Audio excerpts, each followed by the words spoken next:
So wait, you guys have all met though, haven't you? So when did we meet before? We met at the NFL event, whatever that pop-up thing was. It was good though. Yeah, it was. Maybe November. Yeah, November. Time flies, man. We've stayed in touch since. Yeah. Boys, man, we went for drinks and stuff. You went for drinks? Yeah. Where's my invite, boy? Where's my invite? Oh, man. It's last minute. Oh, okay. It's all good, man. It's all good. Welcome to the last episode of Counterculture Pod. We can get that clap. We can get that clap. We made it. Don't forget. Season 1, season 2 is going to be happening very, very soon. But yeah, Counterculture Pod is where we go against the grain and mesh. We talk about rugby, music, fashion, arts and culture. But yeah, very, very delighted to have on my left, Lottie and Tane. What's up, guys? Click it. Oh, yeah. And then on my right, very happy to have Tyrese as well as Manawa. Whoa. Thank you for coming, guys. Look, thank you. Appreciate it. But yeah, how all good? Get here okay today? Yeah, nice and easy for me. A few stops on the train from Pickham, Yeah. Down here in Shoreditch. Easy. How about yourself? All good? Easy, man. Just a straight drive down through a lot of traffic in London, but we love it. Yeah. And then Tane? Shout out to District Line, man. West London. Made it here. Happy to be here. Good. No, we're glad to have you. And Lottie, all good? Long track. Where have you come from today? Leamington Spa. Spa. Midlands, yeah. Love the effort. Damn. Yeah, always the effort. Yeah. But this is obviously Lottie. Some people may see you on the channels featuring on Counteruck. You're our women's lead. Do you want to just kind of explain a little bit about, firstly, how you got involved in Counteruck, but also what you do? Yeah, so I got involved literally just by DMing the account. I've been growing up around rugby my whole life, so it seemed natural to move into the space. But yeah, messaged the account, became women's lead during the Rugby World Cup, which was so cool. I don't think we've ever had an event like that in the UK where everyone got around it as much as they did. And then kind of transferred into Pacifica lead as well, so dealing with NZ Rugby and the Oz teams and Pacifica teams too. Sick. Yep. That's sick. Summary of what I did. And what's your favourite moment so far at Counteruck? Oh, I would say the Rugby World Cup final was so cool. Just to see so many girls show up, proud dads as well, like people of all different ages coming supporting the Red Roses, who obviously had such a dominant performance. Yeah. It was so cool. Or when we went to Verona and on the 20s, that was pretty good. Yeah, that was an experience. Nice. Yeah, Tane, how about yourself, man? What's your story? Yeah, man. So from New Zealand, I've only been in London for 8 or 9 months now. Back home, I was at the Blues for five and a half years. So I was the digital content lead there at the Blues. Sort of got involved with Counteruck kind of from New Zealand. I sort of noticed what you guys were doing over here. You guys were playing in a space that I really enjoy, which is sort of the culture of rugby and trying to tell stories outside of the game.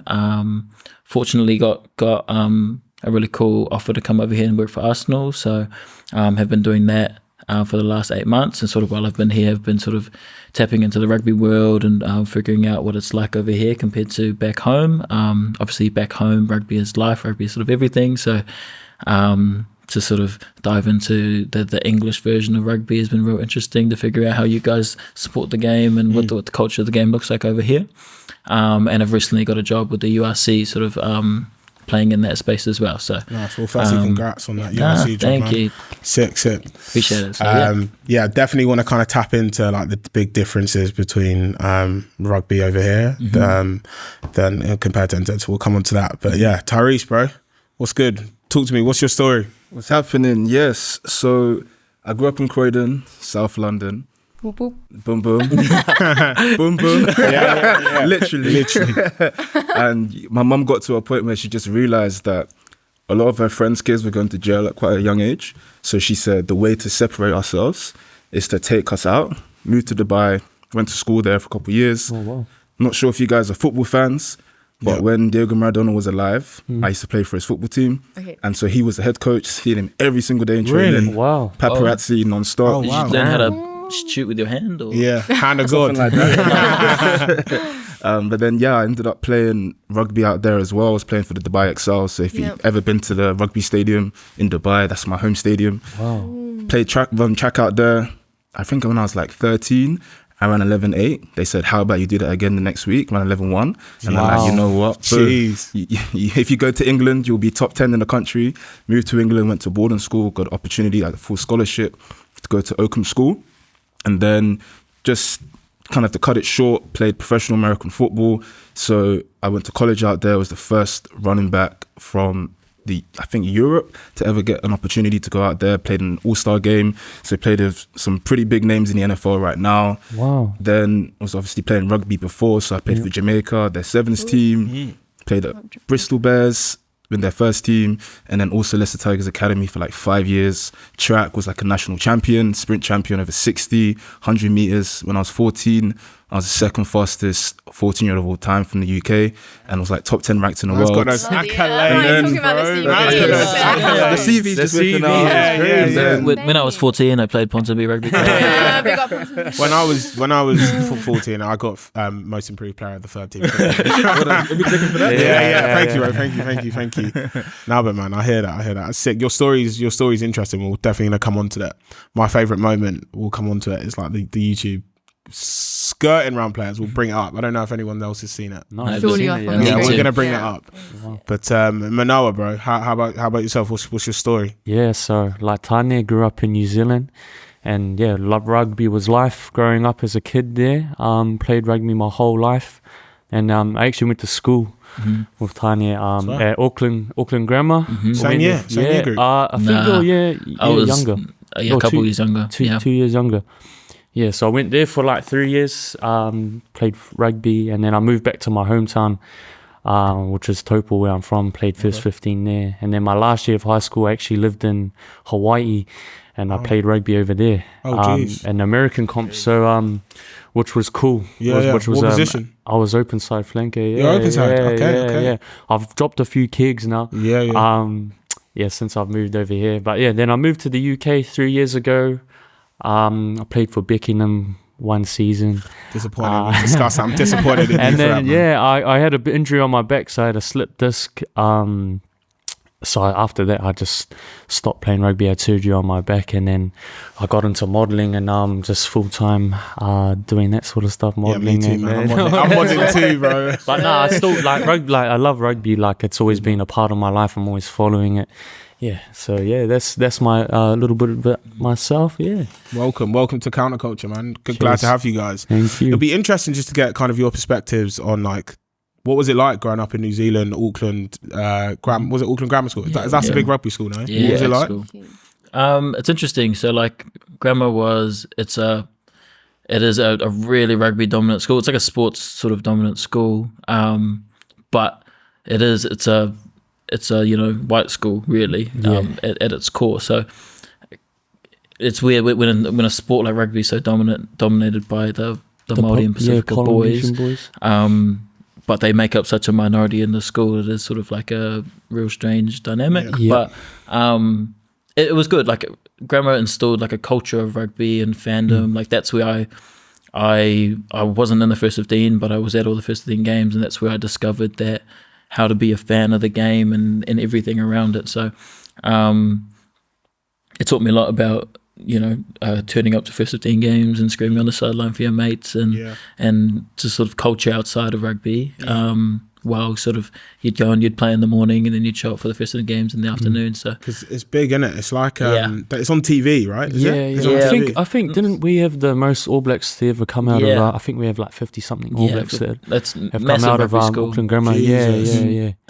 It's not on TV, and it was on TV. It was it was like it's the country sport. They took it off TV because they were like, oh, we shouldn't be showcasing kids and stuff. It was glorifying. But like only in the last couple of years, But yeah, when we were at school, it was on TV, and it was like a massive event, I remember watching like the huckers between you and King. Kings, And that was so cool. My dad would make me watch those YouTube and be like, this is real rugby. Yeah. Real schoolboy rugby. Who's the best schoolboy team? Ooh. Like, and obviously, like, but let's be honest, like last 2-3 years in NZ, like, who's the best schoolboy team? Calston's been really good. St. Kitts up there? St. Kitts is a school that's always, I'd say, like Probably they've dominant. probably got the best team, like best players who have ever come out of high school, St. Kitts. It's the good thing about like Auckland schoolboy rugby is that like everyone sort of shares like times of dominance, you know, like there's probably been 6 different winners in the last 10 years. So it's really interesting. Interesting. Because where did you grow up, Lottie? You grew up England, yeah. England, yeah. Where were you at school? Suffolk. Suffolk. So went to an all-girls school and mixed school. Nice. Rugby was kind of a big thing, but like not nearly as much as other areas of England, I don't think. More cricket. Cricket, yeah. Cricket's Very pants. boring. It's so boring. What are the rugby boys like in your school? Like rugby boys, like it was made again another like majorly white school too, so you can imagine the culture around that. But yeah, I feel like the culture is very different compared, like the rugby culture is different in New Zealand compared to the rugby culture in England. Because when I talk to people in England about, oh, you play rugby, like, oh, those boys are weird. I'm like, I'm like, it's weird. It's so different in New Zealand because I think like that's our main sport. When football over here is like your guys' main sport. You know, so it's different. Yeah, there's different. I think it's like it's flipped, right? So like in New Zealand, it's the rugby's the cheap sport to play. So like you can play for free, you can all that. But over here, it's like that's the posh sport where you got to go to the expensive schools and get the scholarships. And back home, it's expensive to play football. Yeah. So like that's interesting. That's where the culture. Apart from Wales, because in Wales, rugby is the working class sport. It's they say like the Valley boys play it and stuff, which. Don't know, but it's interesting. How did you find growing up at Oakham and like your?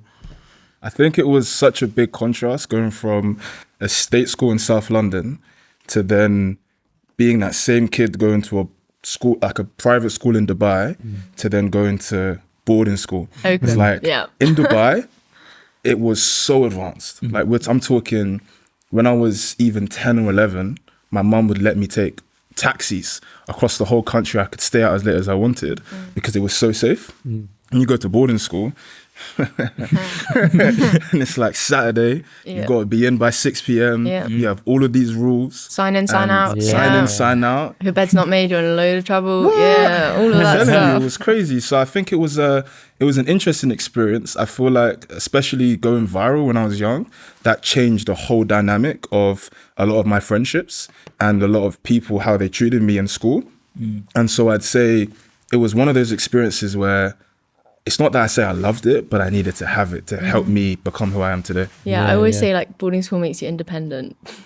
Not by choice. Not by choice. Not by choice. And then when you go to university, like people that have been to boarding school, you really do see the difference because you're so acclimatized to that lifestyle. 100%. Were you hostel, G? Yeah, I was hostel. Yeah, you were Māori boys hostel? I was like in and out of it, but I just went because I didn't know any other brown kids. So I lived in the area, but I just chilled at the hostel. So Auckland Grant, what is that? So there's a Māori boys hostel, which is the Māori Pacific Islanders. Yeah, it's a crazy story. But I was in the other boarding house, which was Tibbs' house, which was straight opposite the school. But we still had like some Māoris in there, Islanders in there. It's fine. Like the story of the Māori hostel, I'll try and tell it in like the shortest I can. Like there's no rush, bro. We got all day. Essentially, this guy sort of figured out. So like to go to grandma, you need to live in the area that's like it's zoned and stuff, and it's really hard to get in if you don't live in. So essentially, a loophole that this guy from America found out. He was like, well, if I just get a house and I just like adopt a whole bunch of like underprivileged kids and they technically live with me in zone, they get to go to grandma. Nice. So essentially he just did it. The school kind of hated it for ages, and then they realized, this is actually kind of a good thing, and then they sort of adopted it. Is a grammar school in NZ the same as a grammar school? What our grammar school? So our grammar school is like private.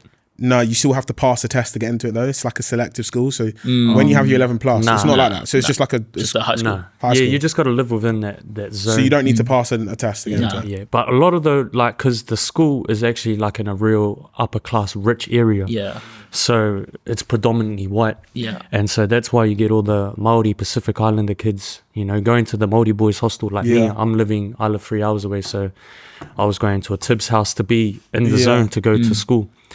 What was it like? So did you play the first team? Nah, so I left in my 5th form year. So when I was... So the guys who did play first team, like what was their, how do I describe it, like process like? Like what was their whole schedule like? Was it quite intense? Did they wake up? Did they train in the morning? For high schoolers, like they train before school. So it's proper, like it's like a professional setup. Yeah, kind of. Yeah, like like It was funny. I was talking to Dalton Papali'i, who went to St. Kitts, and he was like, it was strange going from high school to like an MPC team, which is like semi-pro professional, and actually it was a step down in terms of like structure and like facilities and stuff like that. So that was interesting. Yeah. Can we clarify, by the way, what's a hostel? So hostel was like so like, say like there's a high school here, and then there's like a boarding house essentially. Oh, hostel, boarding house. Yeah. That's what they call it. Okay. Hostels mean something else. Okay, but that's not a hostel. Yeah, hostels for us is like bunk beds sharing with people, like when you're traveling, right? Yeah, like like when you're young, there's like 4 people in your room. Yeah, no, shared dorms. Sure. We have boarding house. Boarding house, yeah. Boarding house, yeah.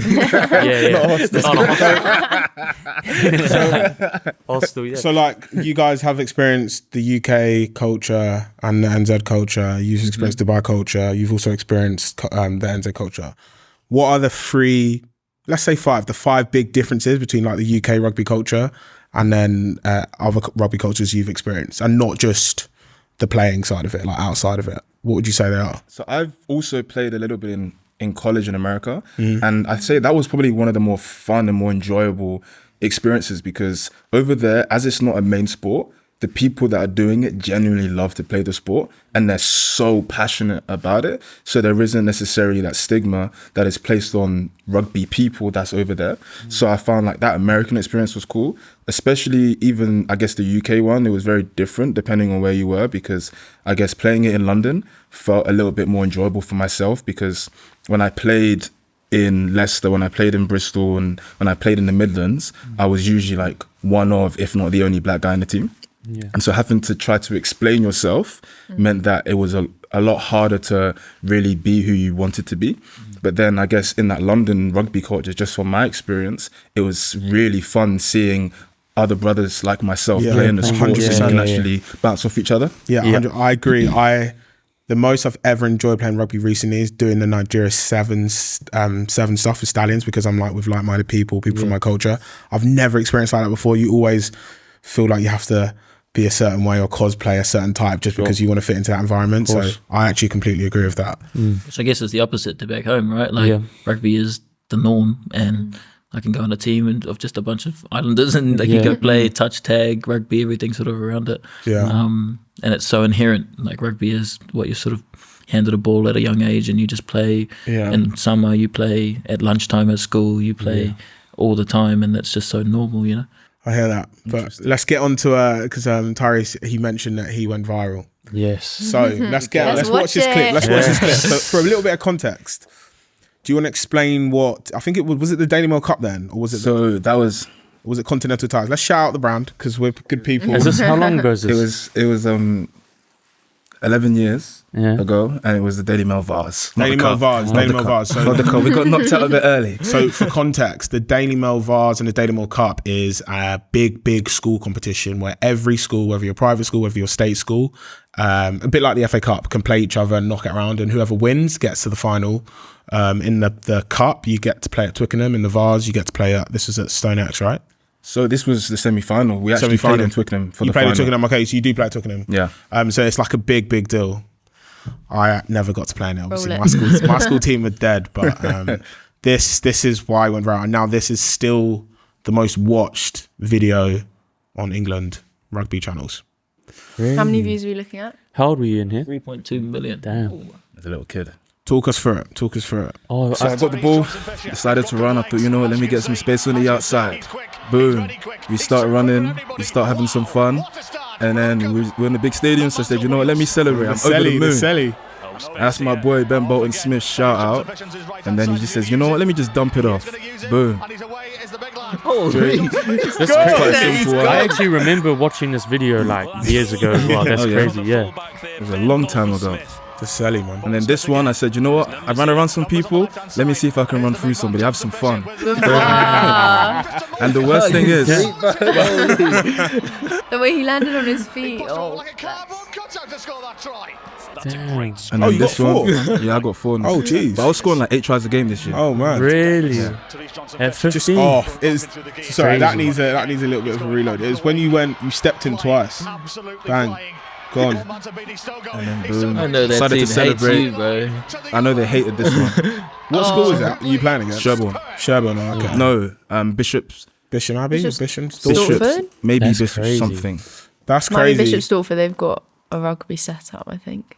Then it was, I don't remember who it was, but we played Sherborne in the final. Yeah. So what was it like? What happened like after that? Talk us through it. Like you said, you went viral and everything changed. Like what? Yeah. What happened? It was a crazy day because I guess like I'm a Christian and I was always praying for an opportunity to really break out. And like I was mentioning, like, I was scoring like 5-8 tries a game that year. Like I think that year I scored like damn near over 60 tries. And so I was just, Damn. I was at a point, so there was at a point where, you know, we were playing these games and it was like, this is the first time something that I'm doing in the rugby world is actually televised. And so I remember one day, I'm literally trying to get into this, have a school play. I'm trying to skive off school. The matron's all happy with it. And then she's like, hey, you can take it off. My phone's blowing up. I'm seeing messages and I'm seeing this video of me playing. I think at one point I had 50,000. Then I'm seeing 100,000. A couple hours later, I'm seeing 1 million. And then I think it surfaced like well over 40 million across social media. And I think it was that year, it was like the top 10 most viral video. And so it was just really big shift because now at 15, rugby hadn't really seen that, right? And so you're getting big brands like I had a sponsorship with Adidas, had a sponsorship with Optimum Nutrition.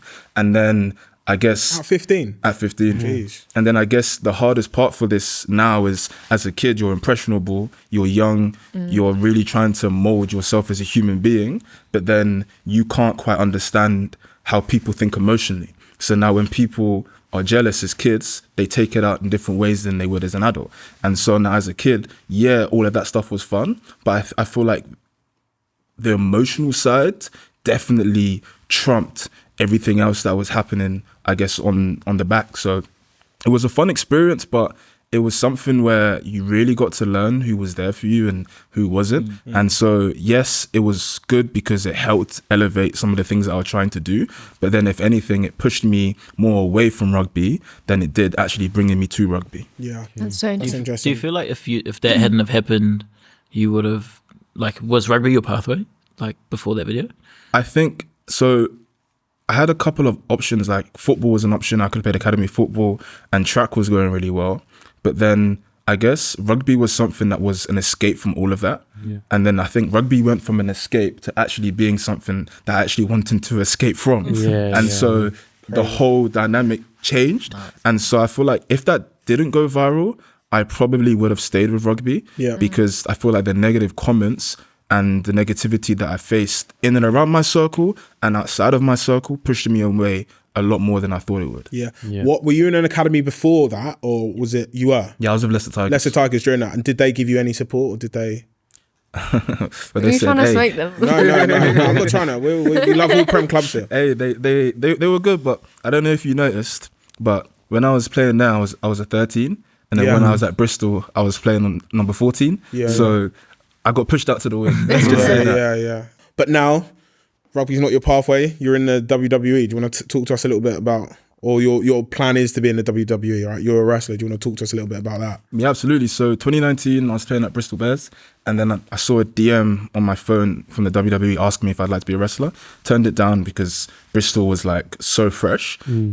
Beginning of 2025, they reached out again, and I just had a tryout with the Jacksonville Jaguars in the NFL. So it didn't really make any sense to keep pushing down this American football path because, first of all, you got to go where you're celebrated and not tolerated. And I felt like for all the work that I was putting in, like in every sport, we all know, like the game never loves you back. And I was definitely not feeling the love. So as soon as wrestling approached, it made so much sense because it was like, hey, you can be your own character. Like, boom, shout out Tyvo. Tyvo, you can be this person and people can hate that person, but they don't hate you.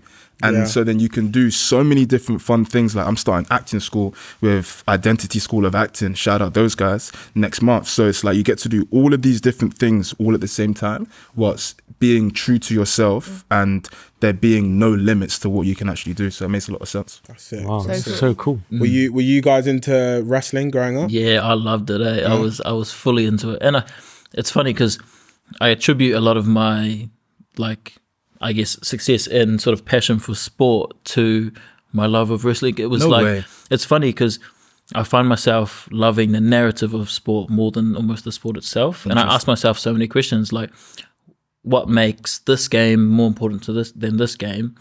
Essentially, they're both 80-minute games with the exact same thing happening in the middle. But what makes one more important than the other? It's narrative or jeopardy, you know. So wrestling is that essentially, in a nutshell, it's creating a narrative around a sporting event or something that you attach yourself to, so you care about the result, you care about what's happening in inside the ring, or you know whatever's going to happen. So my whole career in sort of sport has been trying to create that jeopardy or that narrative inside a sporting landscape, right? So growing up, like fanboying over sports, watching these like wrestling events and caring about results, had sort of translated into rugby, and like how can I create that passion and that sort of cool.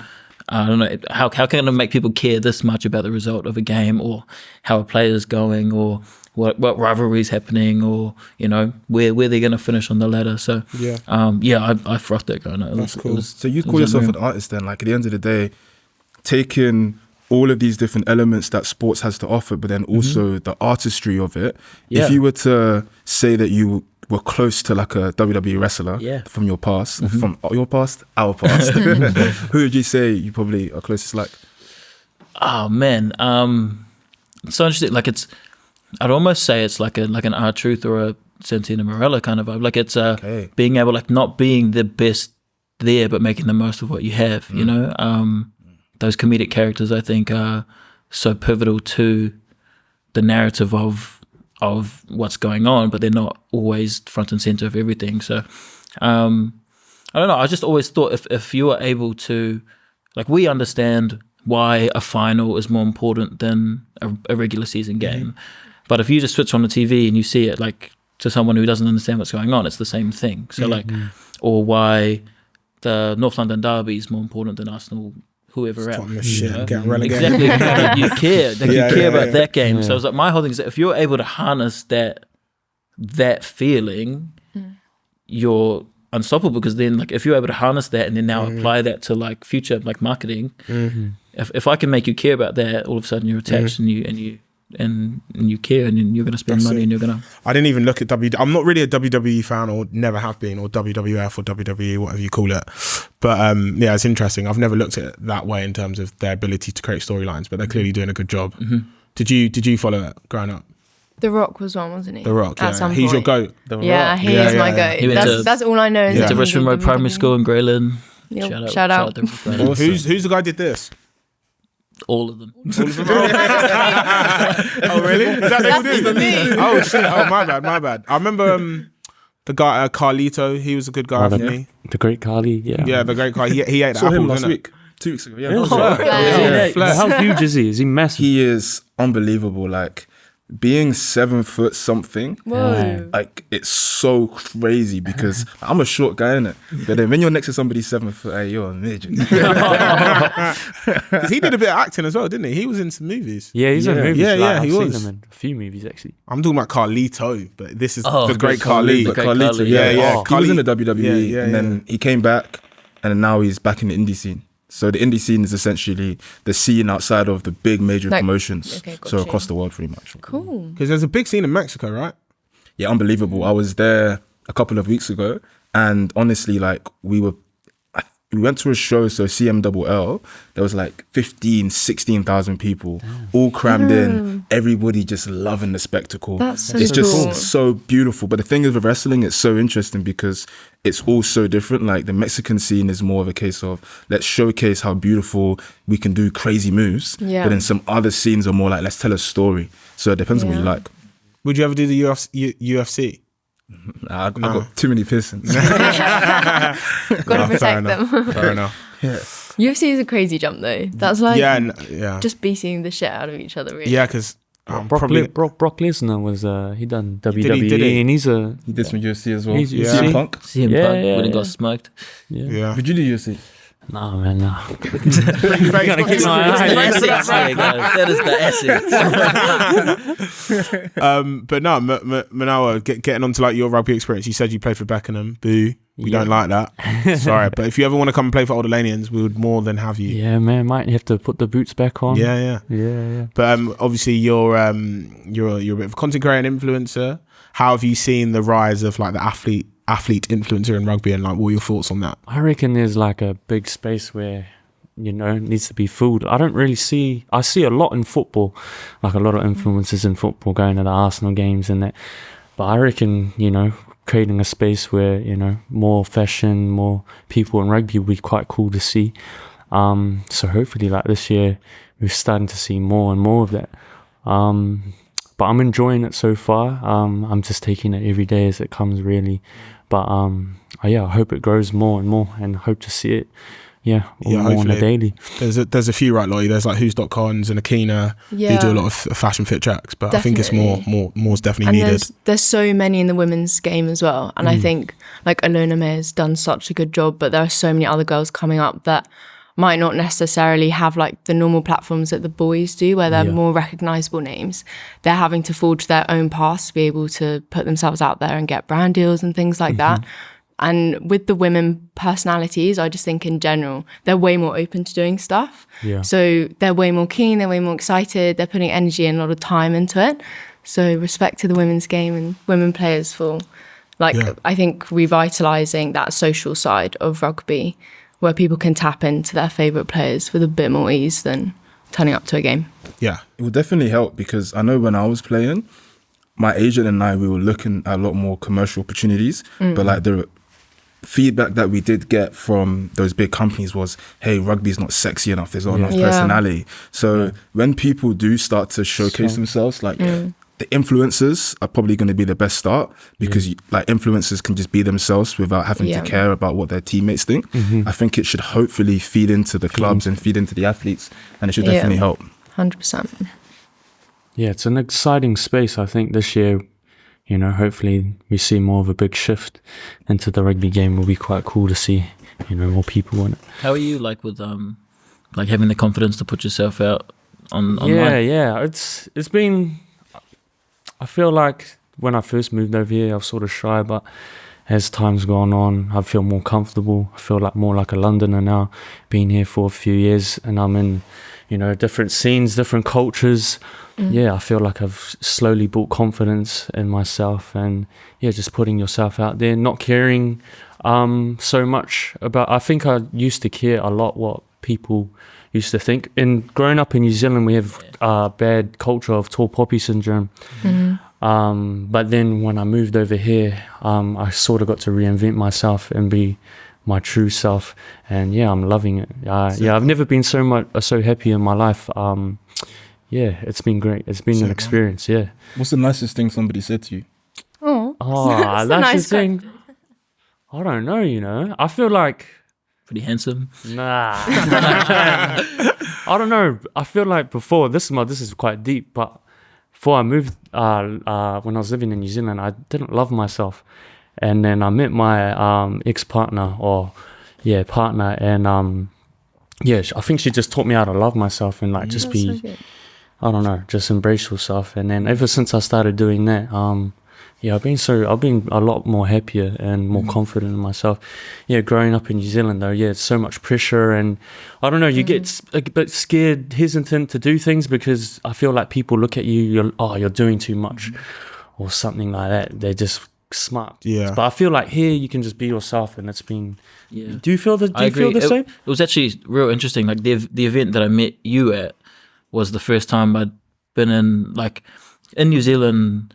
Like I'd been to so many like influencer events and marketing summits and all these different things where all these influencers are there, and like you just get this culture of like they try and suss you out before they give you anything, or they're willing to conversate properly. I feel like that's the same in London though. Do you feel like that? I don't get that. Like where I don't know. It's weird. Like I talk to people here, and like I mean you, like a perfect example of that. We're like.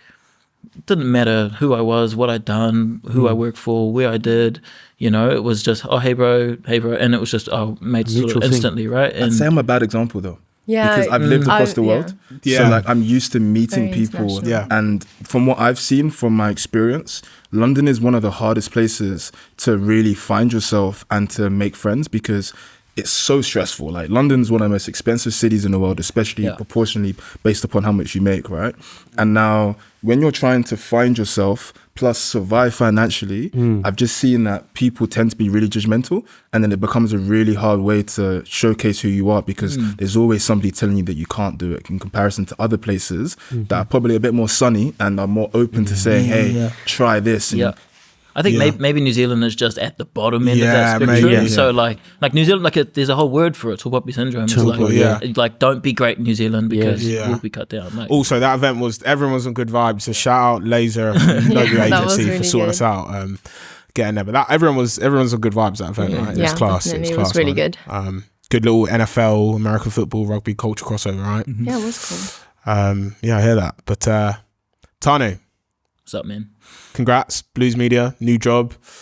Blues Media is what you did in the past, right? Yeah, so back in New Zealand, the Blues are a team that plays in Super Rugby. Team from Auckland, sort of like the Blues regions, Auckland, North Harbour and Northland. So I looked after their content and sort of media strategy from the start of 2021 till mid 2025. What are the, again, a bit like the key cultural differences from the NZ to UK, but like how further ahead do you think the New Zealand, and Lottie, you are quite open about this, but Southern Hemisphere compared to like the Northern Hemisphere social accounts and social teams, and like what are your thoughts on that? I just think it's weird because like the potential is here. Like the potential is here. I just think I was like really lucky at the Blues that like we had a set of players who were sort of similarly minded to me, whereas like we wanted personality, we wanted to be more than rugby players, we wanted to be, we wanted to have some banter, we didn't mind being the villains, so like I'm saying, like creating this narrative more than the sport. So like I was really lucky that I had this set of players and I had a coach that was all good and I had good relationships with everyone. So like from when I started, it was pretty much press go and kind of start. So like it's hard because like I don't think I can take full credit for creating that culture, but I was definitely the first one to like start some sort of cultural talk your shit, boy. Talk your shit. Yeah, it's like, you were. You deserve a round of applause, bro. Like you were from. You definitely were a culture setter. So like, definitely big yourself up. Yeah, it was like just had this like great platform to start telling these great stories about these really cool people, and just gave it a crack, and like thankfully had some really great bosses who allowed me to talk my shit online and like showcase these like really amazing players and people in the way that they really needed to be showcased. And it sort of turned out, so like we Blues were this, I don't want to say irrelevant, but like fairly irrelevant team that like should be great but never was, and we ended up being this like cultural show that people talked about, that people wanted to show up for, that people would we did fashion stuff, we did behind the scenes, we went to the boys' houses, we told stories, we were the first rugby team to have a podcast, we were the first, in COVID we had we were in the boys' hotel rooms like doing just real life stuff with the players. We did video game stuff with them. We did all this stuff, and it was during a time where we didn't really like, there was no expectation to be anything other than a bulletin board. So like, why not just do everything and be as much as we can?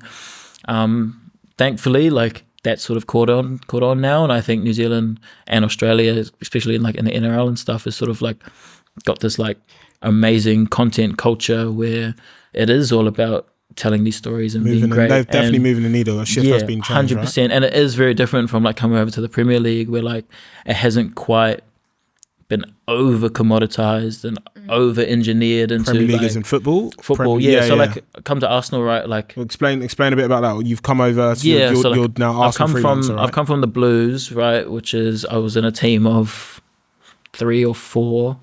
Led that team, and that we did everything from photo, video, social, graphics, narrative writing, whatever, traveling, all that kind of stuff, to Arsenal, which is a production house, a team of 30 plus freelancers, everything. So like to get anything done at Arsenal, there's such a chain. So by nature, and the thing is it's worth so much more, so that like the commercial value, everything has to go through this chain. Like that's just the nature of it all. So like Australia and New Zealand are in this really nice sweet spot where like you can push the limits and get away with so much more because you're in these small teams, but there's still enough quality that it's really great. We were speaking about this last night, weren't we? But the app, so Arsenal have just launched a new app where they're basically literally just getting Bukayo Saka sitting in a room with Thames and just creating content that is nothing to do about what they actually do. And it got us speaking. It was like, firstly, the rollout was sick.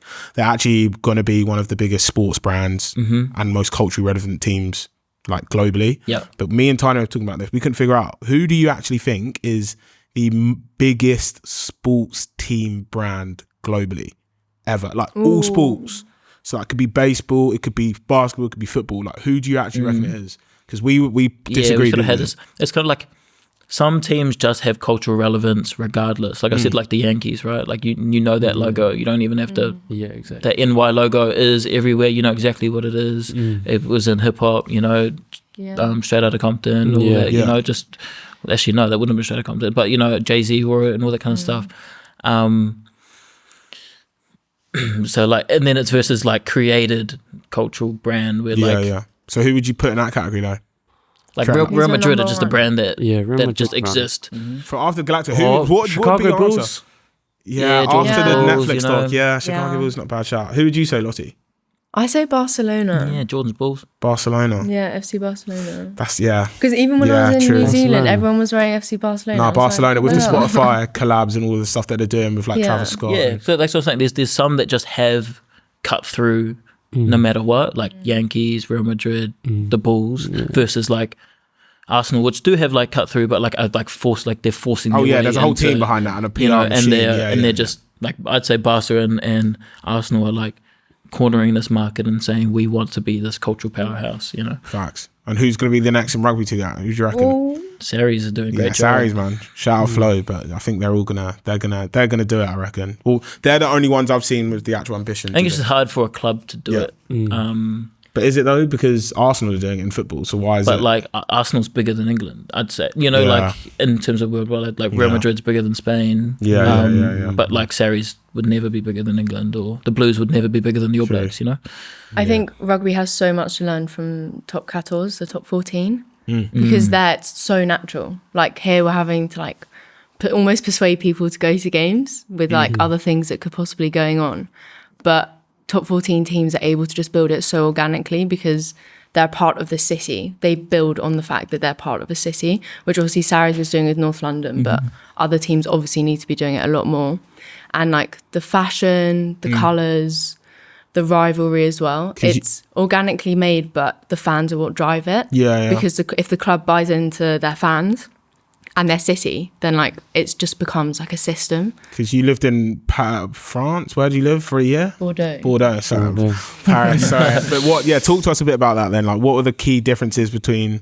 I know you've just said it a little bit there, but kind of dive a bit deep into it, between Paris and the London or England culture. Yeah, I think in France, like I said before, it's just the city that makes it. So, for example, there'd be everyone out on the streets before a game. Everyone's at the pubs sponsor the clubs, players go to pubs. So it's like a whole like ecosystem where everyone's invested into it. Then you go to the game, it's like €7 for a ticket. You've got beer, you've got the band, you've got the sun. €7 for a ticket? Yeah. That's so What? I know, that's why I'm like, England. Really? Yeah, I'm not kidding. And you're allowed to drink in the stands there? Yeah, you're allowed to drink. Like, I think we're allowed to drink over here, to be fair. It's just the football, Just the football, man. football, You don't want to do hooligans that. and that. Hooligans. But yeah, it's just so cool. And then after the game, you've got events after the game. Like clubs will host like UBB themed things, and you'd have like Ben Tamirfuna go to Dog and Duck. Shout out Dog and Duck, best pub in France. But yeah, I think there's just not that connection in England. Like I don't think there's a community as much behind a team. You've got pockets like the ultra fans, but like everyone in France is a fan. Everyone is. Yeah, I think it's different. So like so when you go to Bath or you go to Gloucester, that's a rugby town. So it feels Bath a bit different. yeah. But Bath the is London so clubs unique. have it a bit different, and it's a bit harder, right? But the thing is, I was just going to say is, are rugby ready for it? Because now, from what I've seen from different sports, is that what gets fans invested is not just the team, it's following their favorite players, it's following 100%. superstars. But then in order for somebody to be your favorite player at that level, you kind of have to create these celebrities and superstars that you're really trying to understand at a deeper level. Because if you look at the likes of the NFL, yes, for sure, they make it a whole spectacle, that's the word. But then, you know, you're tuning into the Jalen Hurtses, you're tuning into the Saquon Barkleys. Even if you're looking at football, like, you're seeing Bukayo Saka do certain things, and he is a celebrity, he is hanging out at some of these massive events. But then I kind of feel like with rugby, that culture's almost looked down upon a little bit when it comes to that celebrity lifestyle, especially if you look at the likes of like a Cipriani. So my question is, like, is rugby ready for creating celebrities? That's such an interesting. I think there's clubs that allow it a lot more than others. Like, and it requires, like, you think of like the Pollocks, the Ioannis, or these like players who have stepped out of that space. It's just, it's really hard to say. Like, there's clubs that want it, and it's just going to take the reception. It's going to take them trying it and failing and trying and failing, and then finally someone's going to get it and it's going to work, and it's going to. But that's 100% where rugby needs to go. It needs to have these icons. I've said it before, but I like what Pollock is doing on his social media. I love what and it's Pollock's like what Rico and the beef he had with I'm in your head. Was that Rico? 16, Yeah, that was that for me, that's the narratives that you're talking 100%, about. Right? I like what they're doing on social. We need more of that from players, really. I'd like to try to support them to do that. Just more like faces on people's phones. Like, if you want to build the celebrity culture, you've got to put the faces on it. Like, Chiefs in New Zealand are doing such a good job at, like, nearly all the media they're doing. They will have a player involved, leading it, running it, like having banter with the other teammates. And that connection, like, people have to make that first. So then they can be like, oh my God, this is the player that I like. This is the player that I want to follow. Now I can go onto their page and like follow them there. And, oh, I like the team now, so I can follow it. And I think Shola is a good example of how that connection can be made. Shola, give her context. Shola is... So Shola's new to rugby completely. She's part of Counteruck family. And she chose a player first and then a team. You did, didn't you? Yeah, versus going the other way around, which is like shows that it can work. Yeah, but it's like she had to make the effort to do that. Yeah, shout out Harlequins, by the way. That's Shola's team. By the way, yeah, it is. Poor And girl. even if you're thinking about the celebrities side of things, when you tune into certain sports, you're seeing, for example, like the NFL, Taylor Swift will show up to a Chiefs game. So now you're getting all of her fans coming over. You see what I'm saying? Who would be the one celeb that you'd want? Like, because I was thinking this the other day. I was like, imagine if... Who did you say? Nase? We were saying, we were saying, like, imagine, right, Taylor Swift brought all her Swifties over to the NFL. Imagine if, like, Kim K started dating, like, a rugby player. Imagine all of the... Chose F1. Yeah, she chose F1, but imagine, like, all of the fandom and all of the people that they're going to bring. But, like, who do you reckon... Can you imagine like wild... Skims and Saracens? Yeah, exactly. Stuff like that. But this is it's a rogue question. But who do you reckon, like, what one celeb would you want to date a rugby player to bring all of like the whole Swiftie situation with NFL? You don't have to name the player, but like what one celeb do you reckon would have the most impact? So like celebrity, not like a sports celebrity. Yeah, not celeb, talking like Kim K, sport. Okay. but not Kim K. But like I think you'd like the American market is we need to hit for rugby to blow up, right? Let's get Obama watching rugby. Olivia Dean. Yeah, Olivia Dean. Imagine Dean. her, because she's British, like local girl, London girl. So I think so. We should get her to a game actually. If we can try. We could try. Olivia Dean, if you're listening. Olivia Dean, if you're listening, drop us a DM. But yeah, no, it kind of brings me on to the next point about like fashion, right? Fashion is such a cultural gateway into rugby. We've got our resident fashionista, Manawa, over here. Yeah, who would I get? I'd probably get like someone like Big Smoke, like Skip, coming to like rugby. Yeah. I feel like he brings like a lot of cool culture as well, and fashion with his mains. So like, man, if the men didn't come to the rugby game, they'll be lit. Mains is a sick brand. Yeah. You'd want someone who would like take ownership of being there, you know. Like, and I feel like someone like Skip would be like, if he's given the responsibility of bringing culture to a sport, that's the cool thing about rugby. Like, there is so much space to grow. So if someone wants to do it, there is that room to own it, you know, and like be the one to. That would be cool though. To like, you know. Or even though like they do a collab with, you know how they're doing the collabs with the football. with brands, like seeing that, like a mains, like Skipper's brand doing something with like the Harlequins or like the Saracens, you know, you're getting merch. Yeah. You know, people will want to be drawn in to buy that. Like, I want to buy that already. Yeah, yeah. It's not even here. Well, it got announced on our podcast last week. If you haven't listened to it, go listen to it. But Jahikul is doing a collaboration with Saracens. Oh, sick. This is public knowledge now because he's announced it. Yeah. With Saracens to do like a match day walk outfit. So they're all going to be in. I can't say what it is. Just done it. I can't say, no, I can't say what it is, but I'm Yeah. allowed to say that is happening. I can't say the Oh, actual wow, item of that would be clothing. really cool. That's sick. It's going to be sick, but we need things more like that. Yeah. Sarri's doing a great job. Like, Sarri's are going to be the team Yeah. to push it. They just need to back it up on the field and then and kind of grow. Like, that's the issue. Like, rugby is so results dependent. But Again, like said People it on want the both, yeah. Again, said it on the last episode, but like the Undefeated, you know this brand Undefeated? Yeah. Never heard of them, but whatever. That's because I'm not into like fashion like that. They did a collaboration with Castor.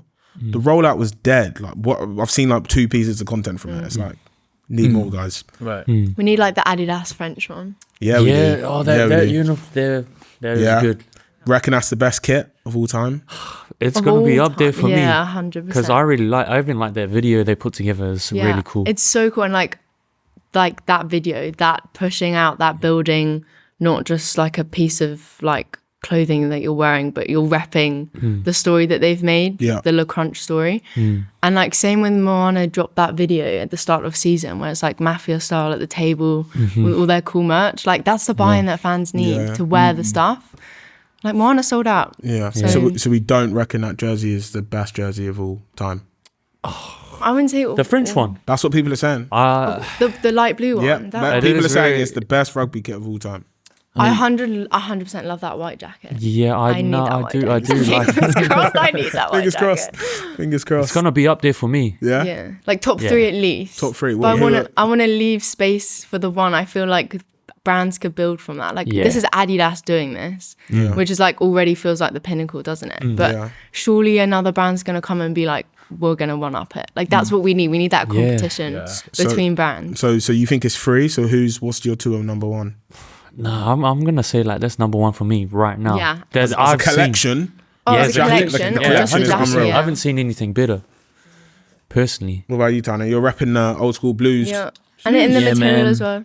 I think whoever designed the Blues away jersey 2024 is a pretty cool guy. Was that you? Was it you? I think that's the best jersey. That's weird. Like, I guess New Zealand and like we haven't really dabbled outside of, because all the rugby teams have been with Adidas for so long, and Adidas, while they were such a big brand that was so restrictive in terms of how many SKUs the teams could have or how many, like what they could do outside of what they were given, and we weren't allowed to do outside collabs, we weren't allowed to do anything like that. There hasn't been fashion rugby culture in New Zealand other than wearing stuff like this, like retro stuff, since, you know, like Warriors are doing good, Yeah, kind I of feel good, like good Warriors stuff. are... Yeah, that dynasty stuff. Is But it's actually really only sick. since they've like had to sign with smaller providers to like be able to step out and do their own things, because Adidas was just like, they're such a big brand, and they saved their massive stuff for the French team, where they're gonna get a bunch of sales, and the All Blacks, and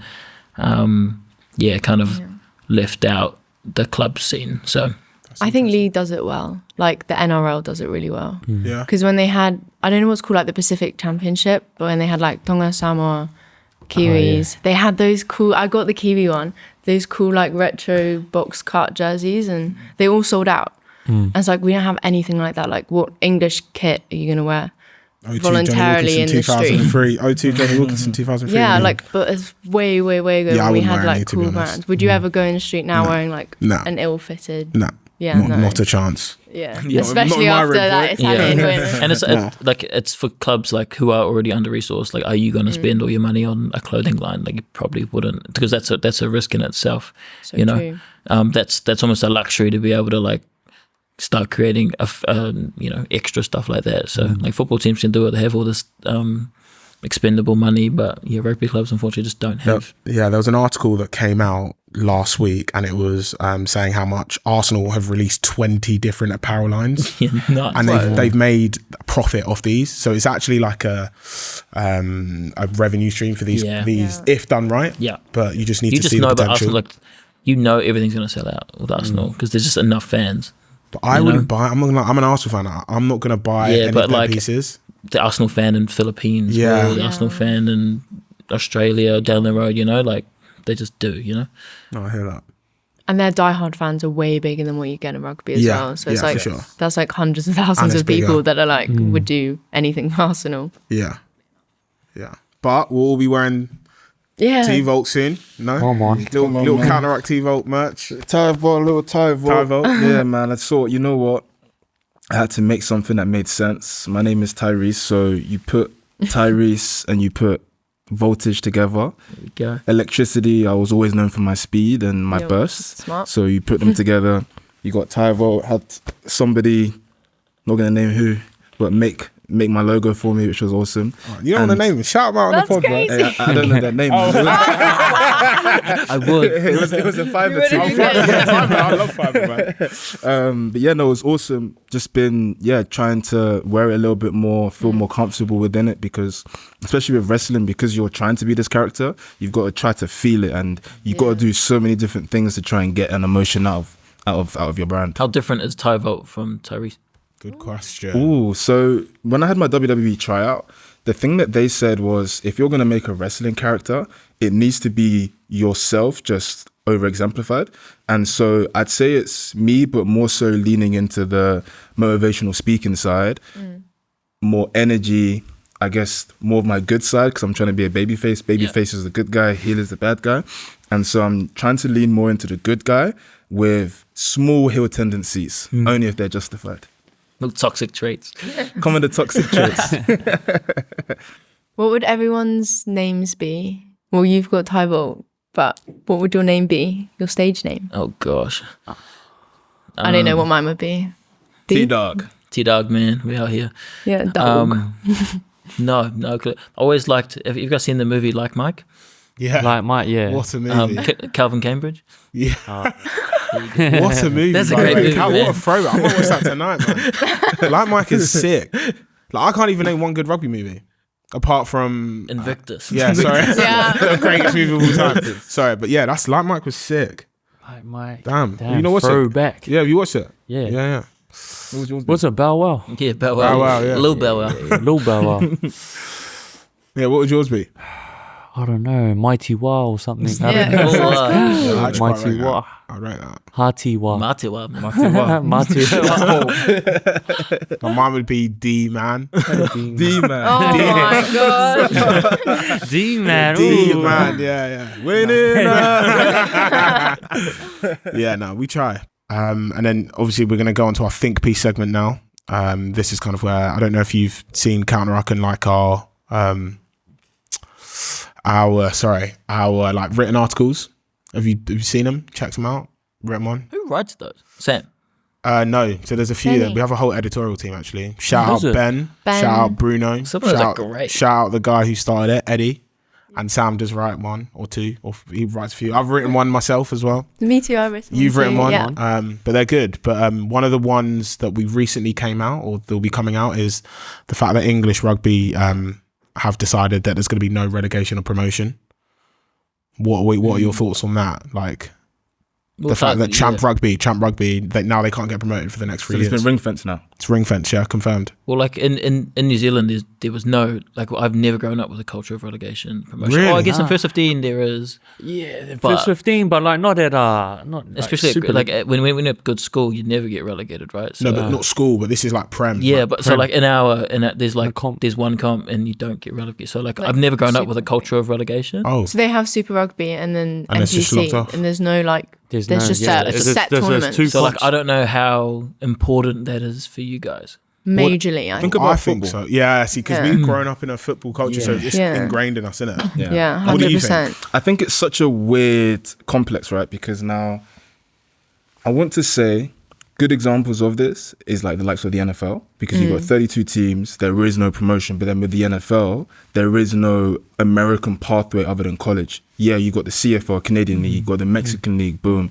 But then if rugby are doing this, now it's very similar to the football model, because now you've got the Prem, Champ, Nat 1, Nat 2, Nat 3, XYZ. So it's like it's trying to play both sides.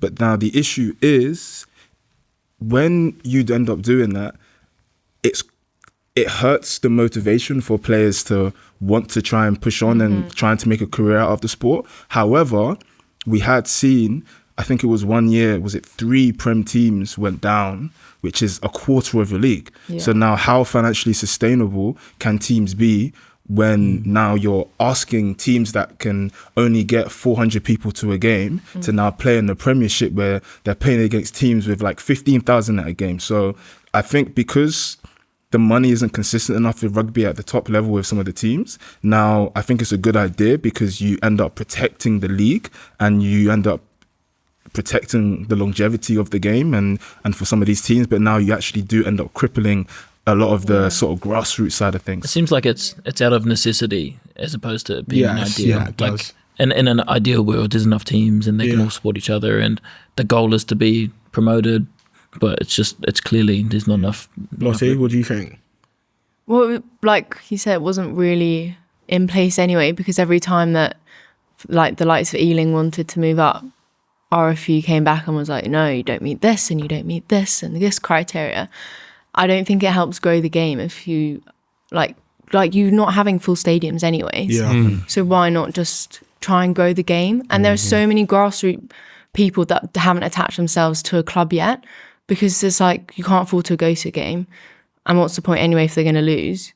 Ealing are actually pretty good. Like the likes of Coventry, they have quite a few people show up. Yeah.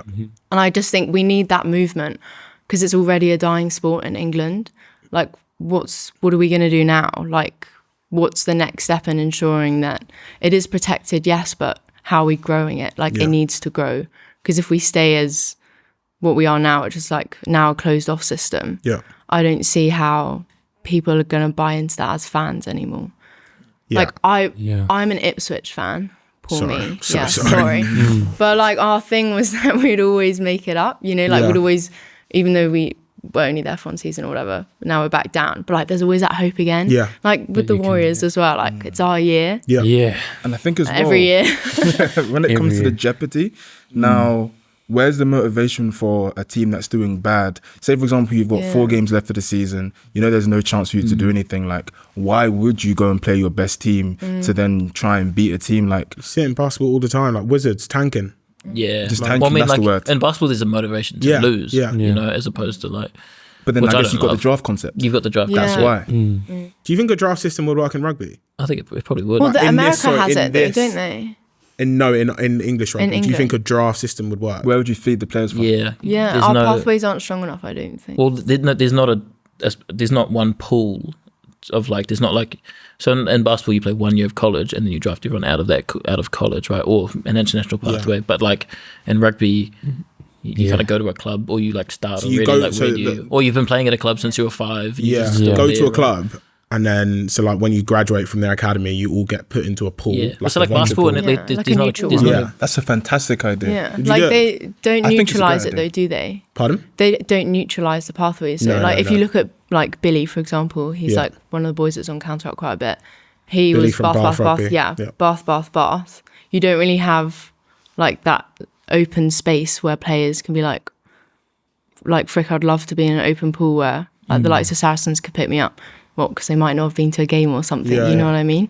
So I think there's definitely potential. America has it in their rugby system. They do have like coming out of college, everyone gets drafted there, and that works well for their MLR, because obviously everyone's really spaced out. I don't see why not. We need something. I don't see why innovation is a bad thing, and I think on the cultural and creative side, Saracens are proving that's going well. So we need it on a bit more of an institutional side where not just what the old boys say. We start bringing in fresh ideas that are actually going to grow the game. That's true. So hire us, anyone who's listening. Yeah. But another think piece segment that is going to be on Counteruck it's either being posted today or soon, is the fact that Dave Rennie has been is the first Pacifica coach for the All Blacks. Do you want to talk a little bit about that? I feel And the like you guys are importance? probably a bit more well versed in it. Yeah, it's interesting. Like I've gotten in trouble in the past speaking from a place of privilege about New Zealand rugby. I just think, that All Blacks team got to a place where they needed some change, and Dave Rennie, I don't know him personally, but I've only heard good things about him, and he seems to be really culturally focused in terms of making sure the locker room's together, and that's a massive priority for him. And Quade Cooper said stuff like he's one of the best coaches he's had, and and I just think that's what the All Blacks need at this time. Like, rugby is good, they're from what I know, it wasn't going great behind the scenes, and yet they were still winning games. So all they need is that little locker room connection, and I feel like Dave Rennie can bring that. And we're hearing chats about Tana being in the team as well. Crazy. And I've had the privilege of working with Tana for a number of years, so knowing what he can bring to that environment, and especially the poly boys in that environment, I think they'll do wonders. And, it'll be interesting to see how the rugby goes. Like, it's funny, like I'm more confident sort of on the other way now. Like, I feel like in terms of the culture that'd be a lot better, and I'm unsure of how their rugby will be, but the All Blacks are still going to be the All Blacks and be good. I agree. Either way, if we got Jamie Joseph for him, I think, getting everything right. The buy-in, they didn't have the buy-in with Scott Robinson. The players didn't have the buy-in, so if you get the culture right, everything's going to come from there. It's nice to see Cook Islander doing well. Yeah, I was going to say, are there many Pacific Islander coaches? Like, because when we were growing up, no, there are hardly any black coaches. Because it's just it is like a sport that is predominantly, well, not predominantly, but it's the lower economic sport in New Zealand, right? So that it's sort of, by nature, there are Pacific coaches that's sort of up the top, and none for the All Blacks though. Like, there's been a lot of assistants and a lot stuff of assistants around. What Ian Foster? He looks a bit mouldy or something? Is he? Maybe somewhere in there. Maybe, I don't know. But like, it's nice to see. Like, just for me, like Cook Islander, like, that's a tiny little island in the Pacific. There's only 10,000 people live there. Like, my dad lives in Raro, so it's really nice to see us represented on the big stage. That's a really small. You're representing the whole culture, Yeah. So seeing that on the big stage, that's massive for us and our people, back home. But I'm really excited to see how, he's going to bring the team together. I think we're going to do all good though. I think I don't have any stress about him coming in and change what he did at the Chiefs and what the players said about him at the Chiefs. I think we're going to be all right. Yeah, exciting stuff though. Like, I'm really looking forward to this the derby in South Africa. Yeah, and that'd be cool. He said he's got no loyalty to any players. Like, he's been offshore for 10 years. So seeing, which felt like a massive sort of issue in the last regime. So it'd be cool to just pick off merit, pick off not having any bias or feeling towards players, just picking off who's the best, and should be exciting. Yeah, even Pat Lam as well. Yeah, Pat Lam. Yeah, he coaches Bristol Bears. Yeah, Bristol Bears. Yeah, Lovely guy, Pat Lam's right? at the Blues for a very long time as well. Yeah, he's really good. Good Aucklander. It's good. I couldn't name one black rugby coach. Not one. Really? Not one. What, even like growing up, nothing. Not one. Like, Can professional level. Professional, non-professional. When I was playing for Jamaica, we had black coaches. Yeah, but but in the English, like Obviously. Prem rugby, like can't think of Ken, one. anything, county, nothing. And I think it's I difficult. think I know one. I'm gonna grab my phone. Yeah. Because now, especially when you are trying to grow that game, as kids, you're looking at the coaches, you're looking at the players. Yeah. You want to see someone. Yeah, you that's what you want to be. It's a motivation to want to try and do something. But I guess if you're not represented, then the motivation just isn't there. So you're not going to get that. Right? That's why it's important to see. That's why I'm so happy that Mara Toji is a captain. Yeah, just got a bunch of cap. Because he's so relatable to a lot of people. 100%. So it's good. It's good to see. I'm trying to think. He's at Brooks, and he's ex-prem at Brooks, and he coaches Brooks, and he Tom has Vondel? Yeah, him. Tom Van As if Del. I've- yeah, that's Big mad. dog. As if How I've have you just- missed him out? Yeah, sorry. Shout out Sorry, Tom I just got his Vondel. name, but like, Shout out Tom Vondel, Yeah, actually. Tom But yeah, no, Vondel's that's like- a good point. but he does a lot off the pitch as well. Yes. Like my brother went to Brooks, so he was very lucky. I know. Is it Tom Vondel? Yeah. Yeah, 100%. very Cool. lucky to like have a coach that cares about players. I think Yeah. off the pitch. That'll be pretty cool to see though, like more. Exactly. More right? of that- More more of that in Tom the game. Vondels. He could Yeah. easily like be in a prem system, Yeah, of course. like It's about- easily. It's just It's about, about does he want to? Is the yeah, question. but like the England FA in football, they also had this problem 10, 15 years ago, and then they actually created a policy around positive discrimination and getting black coaches more of the opportunities to coach. Now, I think it's important, Yeah. yeah. Like having Yeah. that culture there, like, you know. yeah, Like it's- It's probably Yeah. what is the league made up of? Like, is it 50-50? Like, in, That's like, a black, good like you know question. what I mean. Like, you need that. what do you reckon it's made up of? Probably more. Players, you know? I'd like to know the Probably stats. more, You know, You're talking about the rugby premiership? ethnicity. Rugby prem. As in, Yeah, I'd say it's like 90. I'd say it's like 92% white. no, No, I would say like 60-40. I'm looking at it's 60-40, 70-40, Yeah. 70-30. We'll get the stats and we'll, Yeah. actually, Yeah. we'll speak Yeah. to Prem and ask. Interesting. That's actually really interesting. Yeah, but it's like even with Oceania Rugby and like Pacific World Sport as well, they do a lot of work in making sure that Pacifica women and men are represented on like the institutional level and coaching and refereeing and stuff. And obviously nothing's perfect, but like that positive pathways that they're trying to forge are so important, and I don't see any of that. Yeah. Like in Europe, Yeah, in Europe, we'll get like, there. We'll yeah. get there. If Counteruck have got anything to do about it. Yep. But the kind of third think piece segment is all about Fiji Yep. and the Autumn Nations. Yeah. Is it Autumn Nation Series? Yeah. What was it? Nation Series. Nation I think they're just Series. saying It's Nation calling Series, it yeah. Nation Series. Yeah. The fact that Cool logo. their home games aren't actually home games; they're being played Yeah. at Everton and whatnot. What are your thoughts? And on I don't want to get myself in too much trouble, but I think it's a bit of a disappointment. I think there's so much potential to have games in like the likes of La Toca where like they're nearly undefeated. Just having more teams experience outside, like rugby outside of Europe, I think they get to keep their privilege, but other teams can't. And I don't think it's beneficial to the game. I don't know what the exact like split between ticket wise is, but I think it's going to be hard to sell out a stadium in Liverpool for a rugby game. And then rumours of like England not sending their first team, like that's just there's so many levels of disrespect and there's so little accountability as well that I just feel like this should have been a huge win for Fiji Rugby. Yeah. And Agreed. it could have been, and I don't know what's happened, and now it just feels like punch to the gut. Like you've made it so far, we finally made it to tier 1, finally got that level of respect when like we're slaying dragons literally, and then got all the odds are stacked up against you, and then you find out you're playing at Everton. Yeah, like, World Rugby, do better. Do better. but yeah. Who makes that? I think it's call? Nation Series. I think it's World separate. Rugby. No, Is it not? No, it's Nation Series. Really? But aren't they governed by World Rugby?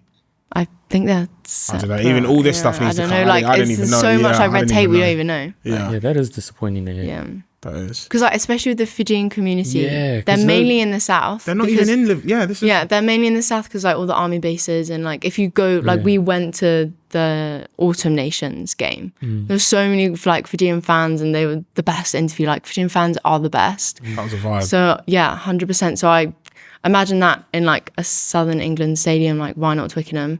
But then imagine that in Fiji. Like imagine going to a sold out La Toca where everyone's up on the hills and people are like running after the buses and you've What's got like the that fear? huge Is meet. it the flight that?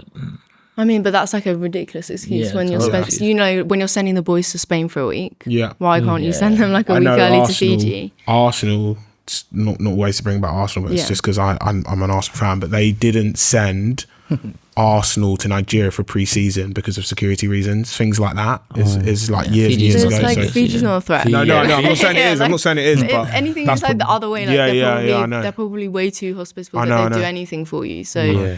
yeah, it's just such a shame that like Fiji haven't been given that platform that they Yeah. deserve. No. But to end on a light note, I feel like that's all we've got time for, guys. But to end on a to end on a lighter note, what is one thing you're most looking forward to in a rugby content, like rugby wise, this year? Well, I'll start with yourself. To end on a lighter note, like, what is it? Is it the Prem final? Is it the Nation series? Is it Counteruck season 2? Counterculture? Yeah. Like, what is it? I think Counteruck season 2. Yeah. Shout out. Yeah. No, I think it's nice, especially for myself coming out of rugby, to see that now there are spaces where people are actively trying to change the perception of rugby and change the culture of rugby. I think is so important. And I just know, like, seeing young kids, especially, I do a lot of motivational speaking. There are so many things and perceptions that you have of rugby as a kid. Like, if you grow up in a state school, you feel like rugby is just for boarding school kids. Yeah. And so now you guys are showing that there is a platform for those kids, and those kids tend to be some of the most talented people that we have in this country, right? Yeah, 100%. So we're missing out on a massive audience. And so to see you guys doing that, I think is exceptional. Appreciate that. Thank you. Absolutely. Yeah, How about yourself? I agree with that. Like, just moving here and seeing, I feel like there's a lot of kids with unlocked potential that are playing football that probably, man, if they got a chance at rugby, how great would this country be, you know? But I'm excited to see what happens this year. Excited for season 2 of Counteruck. And just to see where the space is going to be going. I think the future is looking very bright, and the things that you guys are doing, bringing the community culture together, has been amazing. So it's only up from here, I guess. Appreciate that. Man. Appreciate that. Tane? Selfishly, like, I'm thinking in the content space, and like, I'm really excited for athletes to start taking ownership of their brands in this rugby space and become icons and heroes, and then use their platforms like they should, and start making money outside of their contracts, and do all these things that other sports have been doing for years. And like, I think of like Noah Kalori and Henry Pollock, Rico, all these different athletes who are just starting to harness their social platforms and harness their own brand and be bigger than the game. I think that's so important, and I think the next couple of years we're starting to see the space just open up and be open for them to be themselves and showcase their stories and their narratives, and tell the world who they are outside of the 80 minutes that they get to see on the field. So I think places like this, like, are just opening up the rugby space to so many new possibilities for these players themselves. And then on top of that, you know, fans get to buy in more, and it just grows everything. And that's been my mission from day one. So I'm really excited to like see it prosper and see it start to come to fruition. It's real cool. Yeah. Oh, that's lovely. That's a hard one to follow up on. But yeah, everything that Tane said, I think is so true. The importance of like our platform, not that we're doing it single-handedly, obviously, but like telling players that this is something they can do. Because I think that's another thing, is that like tall poppy syndrome, people feel like they can't. And Lima Sopwanga has talked about that a lot on his page, about how like it just takes you just randomly posting a video, just do it. And I want to see more players across the board and across the world as well start doing that. You don't have to be a professional player to do it too. And then from a Counteruck perspective, I'm so excited for how globalized we're becoming. We really are. Like, we're going to Hong Kong, we're covering the Women's Six Nations, the Men's Six Nations we've done. There's just so many moving parts that we've all worked so hard for. So like, really proud to see like how far we can go, and inviting more people into our space and creating a space that is for everyone. Like you've said, it's so important that we're building a culture that everyone is a part of. So yeah, I'm very blessed and excited. Yeah, that's well said. But yeah, just that's it for season 1 of Counterculture. Firstly, I'd like to thank our guests for coming in, but also just like to thank everyone who's helped us produce this podcast. A shout out Robin, thank you so much, and all the guys at Filthy Fellas, and as well as everyone who's tuned in. Really appreciate the support. Here's to season 2. Thanks. Shout out.